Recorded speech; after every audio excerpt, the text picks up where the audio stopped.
अस्सलामुअलैकुम। Express news के programme sports world के साथ हाजिर हैं। मैं हूं हिफ्ज़ा इम्तियाज़ और मुख्तलिफ और अहम करंट इश्यूज़ जिन्हें हम डिस्कस करेंगे। स्टूडियोज़ में हमारे साथ मौजूद होंगे जाहिद मकसूद साहब, मोहम्मद यूसुफ अंजुम और कराची से हमें ज्वाइन करेंगे सलीम खालिक साहब।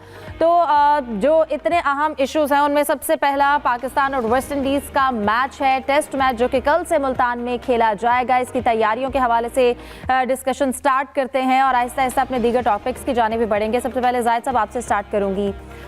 वेस्ट इंडीज़ के साथ टेस्ट मैच कल से शुरू होने जा रहा है। इससे पहले लास्ट टाइम 2006 में ये वेस्ट इंडीज़ के साथ मैच खेला गया, तब से और अब में कितना फ़र्क आ गया है? देखें, एक तो दोनों टीमों में बहुत फ़र्क है 2006 की टीमों में और मौजूदा टीमों में। उस वक्त मामूला कैप्टन थे, मैन ऑफ द सीरीज़ रहे थे मोहम्मद यूसुफ, जिन्होंने कराची टेस्ट की दोनों इनिंग्स में सेंचुरियाँ भी की थी।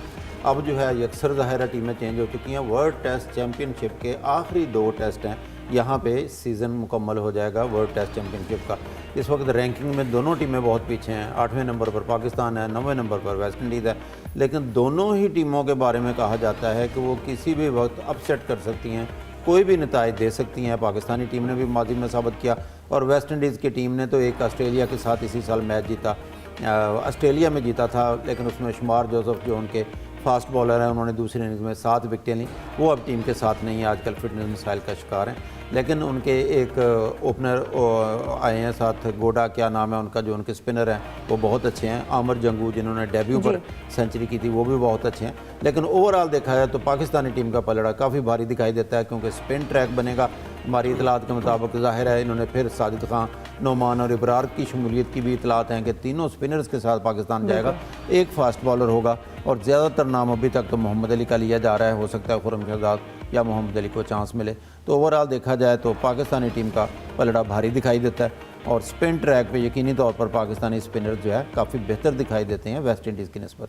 सही। सलीम खालिक साहब, आप क्या कहेंगे? आज शान मसूद की जानिब से प्रेस कॉन्फ्रेंस करते हुए कुछ गिले भी किए गए कि हमें 10 माह बाद मौका मिलता है मैचेस का, तो उस तरह से वो रिदम नहीं बन पाता। अब आप उनकी इस हवाले से क्या कमेंट करेंगे जो उन्होंने कहा? देखिए, इस हद तक तो बात सही है कि पाकिस्तान को बहुत कम टेस्ट क्रिकेट खेलने को मिलती है और इंग्लैंड को अगर हम देखें, दूसरी टीमों को, ऑस्ट्रेलिया को, इंडिया को बहुत टेस्ट क्रिकेट खेलते हैं। पाकिस्तान के साथ यही मसला है और जो फिर ऐसे प्लेयर्स हैं जो टेस्ट तक महदूद हैं, उनका तो गिला बनता है। लेकिन फिर उनको इस गिले का जो है जवाब इस तरह देना चाहिए कि जब टीम मैदान में उतरे तो इतना जबरदस्त परफॉर्म करे और 10 महीने की जो एक तशनगी है उसको पूरा खत्म कर दे। लेकिन ऐसा हो नहीं पाता। जितने टेस्ट मैचेस में वाकई मिलते हैं, पाकिस्तान टीम इंग्लैंड के खिलाफ अच्छा खेली थी। ओवरऑल अगर हम देखें अभी साउथ अफ्रीका में क्या हुआ, दूसरी जगह क्या हुआ, इतना अच्छा परफॉर्म कर नहीं पाती। तो होना ये चाहिए जितने मौके मिल रहे हैं उसमें इतना अच्छा परफॉर्म करें कि कुछ नजर तो आए। अब जैसे आज पीसीबी ने जो प्रेस रिलीज जारी किया है कि पाकिस्तान टेस्ट चैंपियनशिप का अच्छा अख्ताम करने के लिए पुरज़म, इसी टाइप की कुछ लिखा है उसमें। भाई नंबर 8 पर हैं हम लोग, नंबर 8 पर है, क्या अच्छा अख्ताम करेंगे हम लोग इसमें? ये 2 मैच जीत के कौन सा हम नंबर 1 बन जाएंगे? तो ये सोच समझ के अल्फाज का इस्तेमाल करना चाहिए, यहाँ पे देखना चाहिए था। हमेशा यही हो रहा है, टेस्ट चैंपियनशिप में हम लोग बहुत पीछे रह जाते हैं। लेकिन अब वक्त आ गया कि इस हवाले से भी सोचना पड़ेगा कि क्यों हमारी परफॉर्मेंस खराब है, ताकि आगे अच्छा खेलें। और ये वेस्ट इंडीज को हराएंगे, छोटी टीमों को हराएंगे, इससे कोई इतना फर्क पड़ने वाला नहीं है जब तक आपने बड़ी टीमों को नहीं हराया। जैसे इंग्लैंड को हराया था, इस तरह दूसरे मुल्कों में भी जाके हराएं। वहां पर अपनी मर्जी की पिचेस नहीं होगी, लेकिन वहां भी अच्छा परफॉर्म करें, फिर गिले विले करने की जरूरत ही नहीं पड़ेगी। यूसुफ अंजुम साहब, आप बताइएगा, इसके साथ साथ जब हमने वेस्ट इंडीज़ के कप्तान की प्रेस कॉन्फ्रेंस में गुफ्तगू सुनी तो वो भी काफ़ी पुरअज़्म, उन्होंने कहा यहाँ पर ट्रेनिंग करके बड़ा अच्छा लगा है और स्पिनिंग के लिहाज से हमारी अच्छी तैयारी है। आप क्या कहेंगे इस हवाले से? देखें हिफ्ज़ा, सबसे बड़ी जो हमें हैरानगी हुई कि जिस तरह जो विकेट तैयार किया गया है, ऐसा लग रहा था तस्वीर और वीडियोज़ देख कर के शायद ये किसी जैसे सब्ज़ी तैयार करते हैं उस तरह की कोई एक कनोपी उस पर लगाई गई है, ताकि मौसम की शिद्दत से उसको बचाकर जो पिच है उसको स्पिनर्स के लिए नमी से बचाया जाए। बिल्कुल ऐसा ही है, क्योंकि पहले भी मुल्तान में जो मैचेस हुए थे आकिब जावेद साहब ने उसमें स्पिन ट्रैक इस्तेमाल किए थे। इस तरह अब भी स्पिन ट्रैक ही बनाया गया जिस पर 3 स्पिन के साथ पाकिस्तान जाएगा।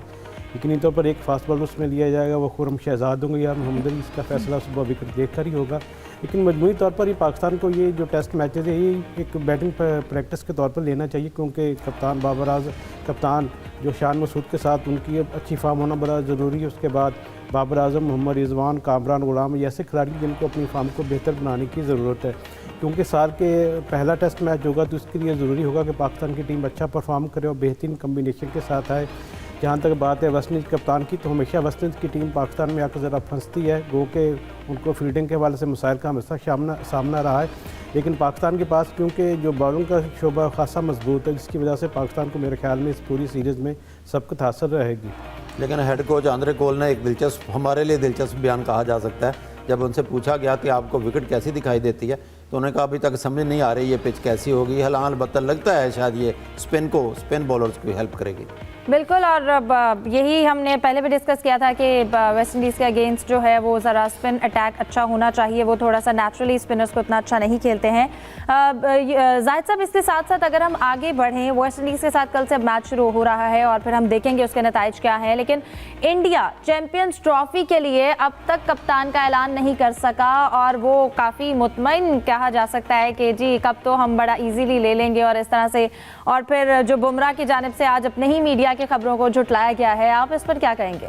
देखें इफ्जा, इंडिया में भी एक खिचड़ी पकी हुई है। जब से ऑस्ट्रेलिया से टेस्ट सीरीज़ हारे हैं, रोहित शर्मा जो पहला मैच नहीं खेल सके थे, अपने उनकी वाइफ जो है उनके बच्चे के यहाँ पैदाइश थी, उन्होंने वो मैच मिस किया, बुमराह ने उसमें कप्तानी की थी। उसके बाद 5 इनिंग्स में वो किसी इनिंग्स में भी 10 से ज़्यादा रन नहीं कर सके। 5 इनिंग्स में या ओवरऑल सीरीज़ में बाद में उन्होंने आखिरी मैच में उनको बाहर बैठना पड़ा। उन्होंने 31 रन बनाए थे। तो मीडिया जो भारतीय है उनकी तरफ से शदीद तनकीद का सामना करना पड़ा। हालांकि वनडे अगर देखा जाए जो वर्ल्ड कप भारत में हुआ था, रोहित शर्मा की परफॉर्मेंस बहुत ही शानदार थी, बहुत अच्छा ओपनिंग पे आकर खेलते थे और इब्तदा में वो अच्छा खासा स्कोर इंडिया को देते थे। एक मुख्तलिफ फार्मेट है, लेकिन इंडिया में एक आवाज़ उठ रही है कि उनकी जगह बुमराह को कप्तान बना दिया जाए।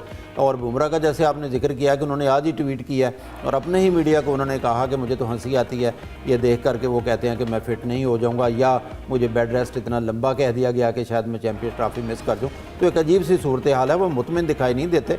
शायद इंडिया की टीम में भी टूट फूट पर आकाशदीप उनके एक फास्ट बॉलर हैं, वो भी फिटनेस मसाइल से 2-4 हैं, उनको भी 15 दिन का रेस्ट बताया गया। तो शायद उलझन का शिकार ही है इंडिया भी, हो सकता है उनका कप्तान की तब्दीली भी सामने आ जाए। जैसा कप्तान तो मेरे ख्याल में रोहित शर्मा भी होंगे, लेकिन बैटिंग कोच में थोड़ा सा तब्दीली का सुना है। और जो इंग्लैंड के केविन पीटरसन है, उनको ख्याल ये किया जा रहा है कि उनको कमेटी जो इंडियन टीम उसका बैटिंग कोच के तौर पर लिया जाए।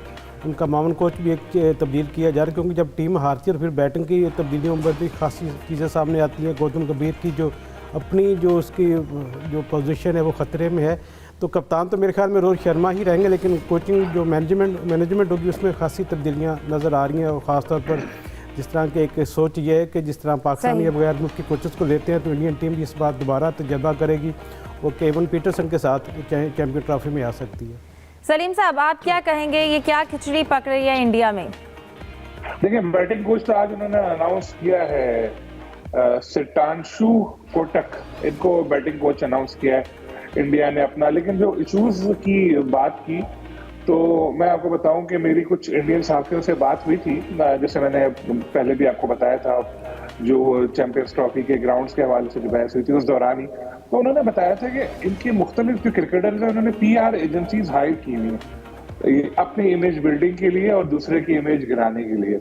अब जैसे अभी जाहिद साहब जिक्र कर रहे थे कि कैप्टनसी का वहां पर चल रहा है रोहित को लेकर या फिर बुमराह को, तो वहां पर भी इस तरह की चीजें बहुत होती हैं। तो जिस तरह ये खबर सामने आई कि बुमराह ऐसे हो गए, बेड रेस्ट कह दिया है, जो कि उन्होंने तरदीद की, तो हो सकता है इसके पीछे यही इसी तरह की PR एजेंसीज हो जिन्होंने कहा हो कि यार चलो उड़ा दोगे ये तो और अच्छा है कि रोहित का केस स्ट्रांग होगा और इसके ऊपर होगा। तो ये वहाँ इंडिया में लगा रहता है। इसीलिए हर्षा भोगले जो वहाँ के बड़े मशहूर एक कमेंटेटर है, उन्होंने एक स्टेटमेंट दिया है कि BCCI को PR एजेंसीज पर भी पाबंदी लगानी चाहिए। जिसी तरह जो BCCI ने भी प्लेयर्स के ऊपर कहा है कि जो वाइफ्स हैं या उनकी जो खातून दोस्त हैं उनको हर टूर पे नहीं ले जा सकेंगे, महदूद कर दिए जाएंगे इनके टूर्स, ताकि प्लेयर्स की तवज्जो डिस्ट्रैक्ट ना हो, या फिर ये कि परफॉर्मेंस बेस्ड मुआवजे मिलेंगे। तो उन्होंने कहा ये भी एक डिसाइड करना चाहिए।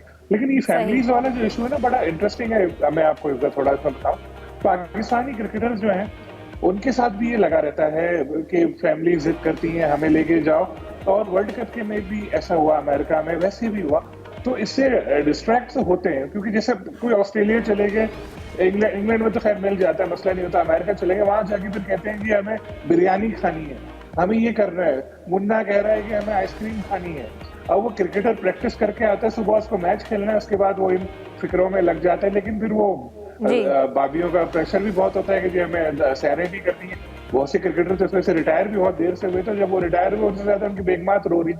आखिर में अगली जुमला पूरा करते हुए एक इंटरेस्टिंग इसका वाकया बताऊं कि एक टूर था जिसमें सकलैन मुश्ताक अपनी वाइफ को ले गए थे वर्ल्ड कप में, और उस वक्त पाबंदी लगी हुई थी। तो जब मैनेजर साहब रात को चेकिंग करने सबके कमरों में आए थे, तो सकलैन ने खुद एक इंटरव्यू में बताया था कि उन्होंने अपनी वाइफ को अलमारी में उसको छुपा लिया था। अच्छा, ठीक है।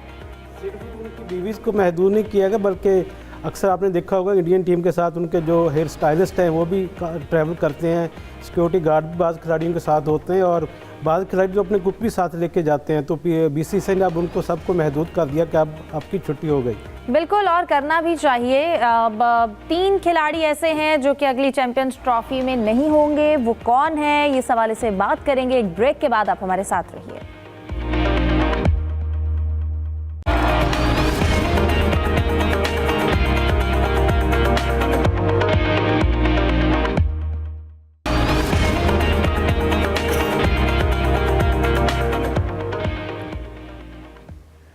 Welcome back. ब्रेक पे जाने से पहले हम बात कर रहे थे कि कौन से 3 खिलाड़ी हैं जो कि अगली चैंपियंस ट्रॉफी में नहीं होंगे। यूसुफ साहब से जान लेते हैं। यूसुफ साहब, कहिएगा वो कौन से 3 खिलाड़ी हैं?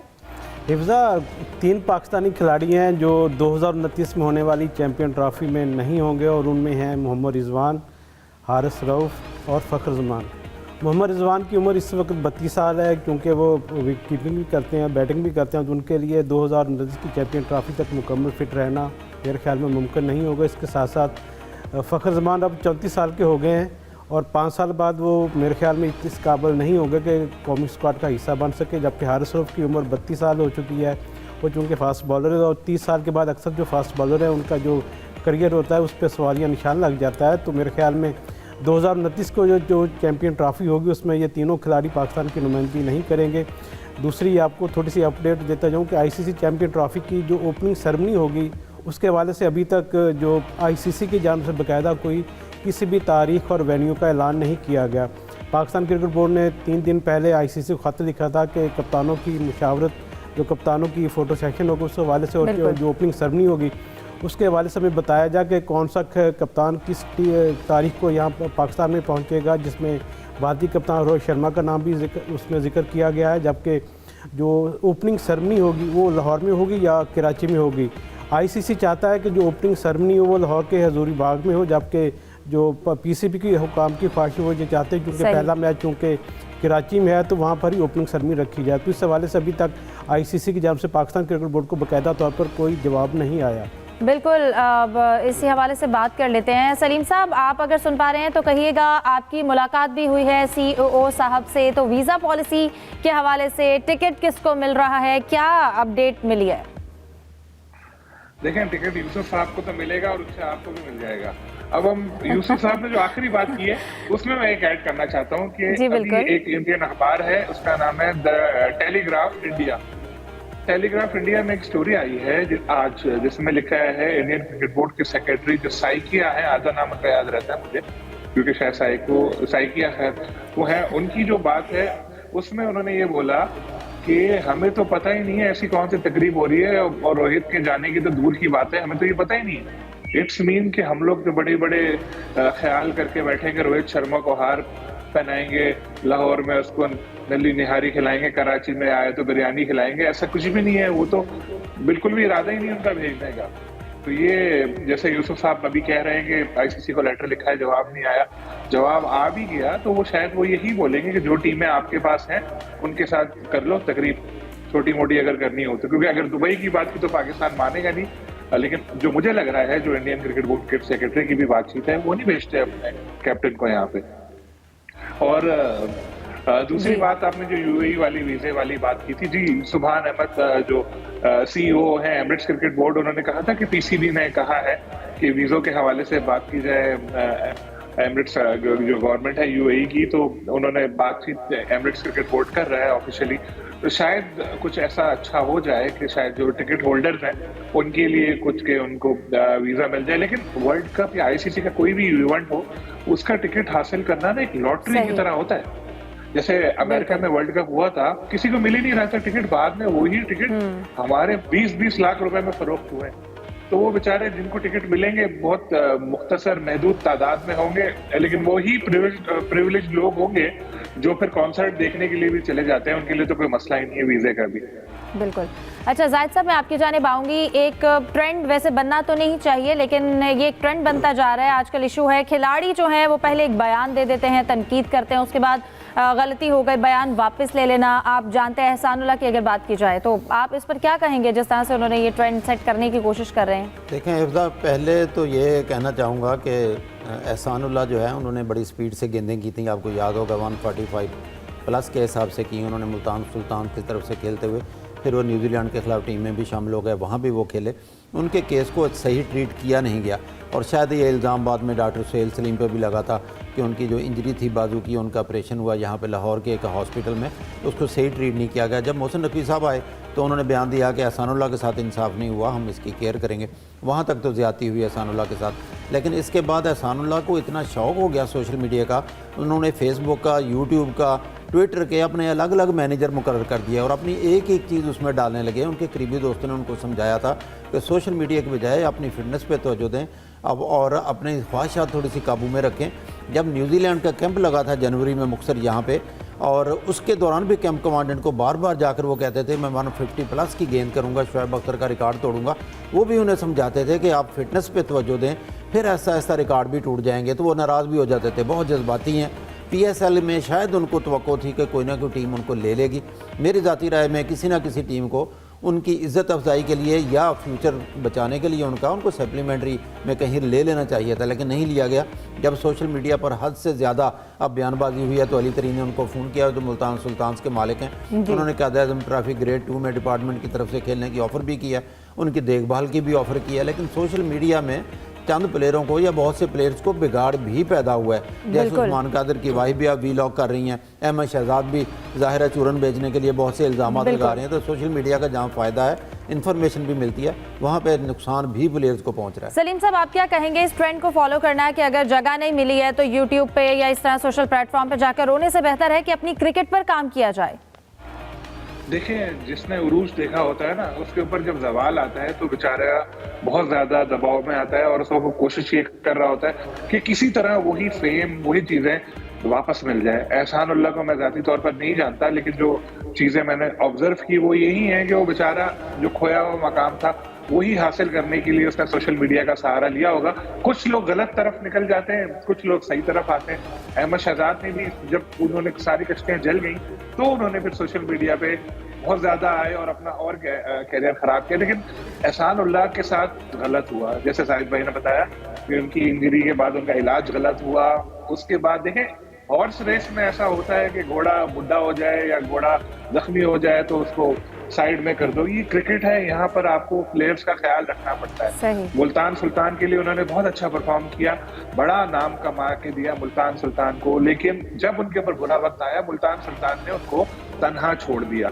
मुल्तान सुल्तान के ओनर के बारे में जो अब अली तरीन एक बयान दे रहे हैं कि आ जाओ मैं तुम्हें अपनी टीम में ले लेता हूँ, वो इस वजह से कि एहसानुल्लाह ने एक स्टेटमेंट में ये बोला कि मुझसे कोई राब्ता नहीं किया मेरे बुरे वक्त में मुल्तान सुल्तान ने, तो इस वजह से उसके बाद वो उधर आए।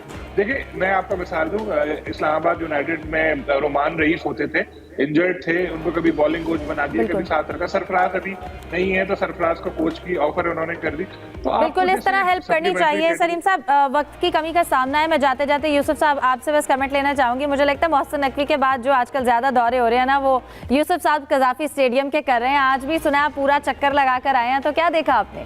देखिए हिफ्ज़ा, 25 तारीख है, डेल्डा ने यकीनी तौर पर एक रिपोर्टर के तौर पर हमें रोज़ वहाँ पे जाना होता है, देख लो कितना काम हुआ कितना नहीं। इस वक्त जो अपडेट है वो ये कि जो इसकी अतराफ़ में सड़कें हैं वो कंप्लीट होना शुरू हो गई हैं, जो मेरे ख्याल में एक अच्छी बात है कि इस तरह जो चीज़ नज़र आएगी काम मुकम्मल होने जा रहा है। जो उसका पीसीबी के हेडक्वार्टर्स हैं जहाँ पे दफातर होंगे पीसीबी के, वो ब्लॉक सही। काफ़ी हद तक कंप्लीट हो चुका है और जो प्लेयर्स ब्लॉक होगा वो उस पर भी काम जारी है। तो अभी चंद दिन बाकी हैं, इसमें तेज़ी लाई गई है काम में और यकीन किया जा सकता है कि 25 जनवरी तक कामों पे बड़ी गहरी नजर रखेंगे और इसके साथ साथ आपके वेट की भी अपडेट लेंगे। रोज चक्कर लगाए जा रहे हैं और इसके साथ साथ आज के प्रोग्राम से इतना ही। तमाम एक्सपर्ट्स का शुक्रिया, दीजिए इजाजत, अल्लाह हाफिज़।